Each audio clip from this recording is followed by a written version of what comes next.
Thank you, Mondaire. I want to associate myself with the righteous words of my colleagues. It is an honor to be here with Representative Cori Bush and Senator Warren. Thank you so much for introducing this legislation and for your leadership.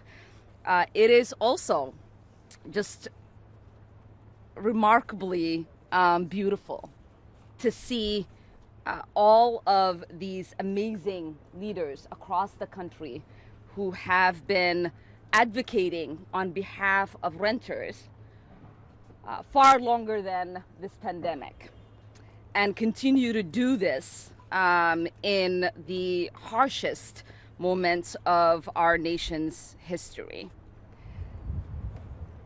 I stand here as a lifelong renter, as someone who knows what it's like to live paycheck to paycheck, to worry if this month you will have enough money to stay in your home.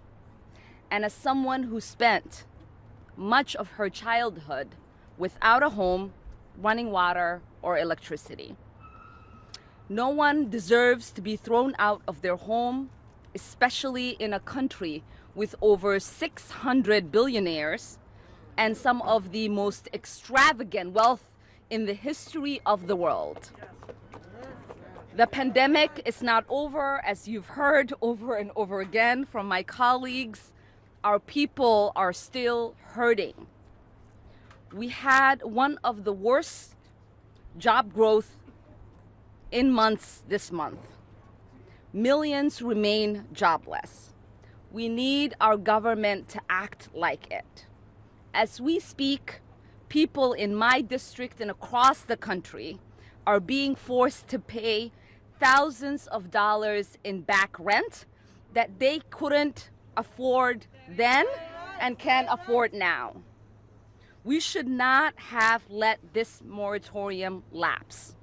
We should have canceled rent and mortgage payments.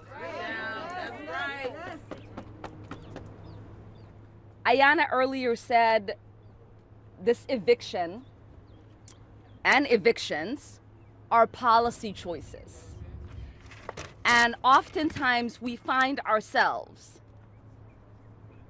debating with our colleagues on both sides of the aisle to make policy choices that are just, that are equitable, and efficient.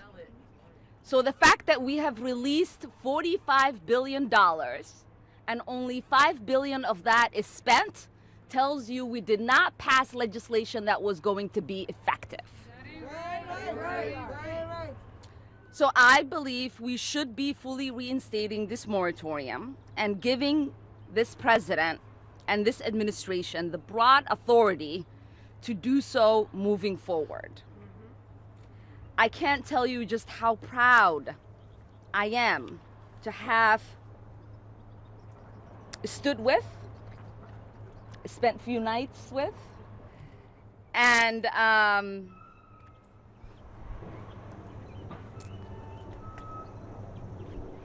shared just a moment of vulnerability with so many of our colleagues who, unlike our colleagues who chose to leave and not act on expanding this moratorium, personally understood that when people invest in you to be their voice in Washington, that you must actively do everything that you can to be the best voice possible for them. And so I know we take a lot of flack. People might not appreciate our tactics, our advocacy, but what I know to be true is that as someone who spent many years as an advocate and an activist, I've always wanted to have the kind of legislators we have been representing me. So thank you. Oh, I'm introducing, sorry. Next, we will have Representative Gomez from the great state of California.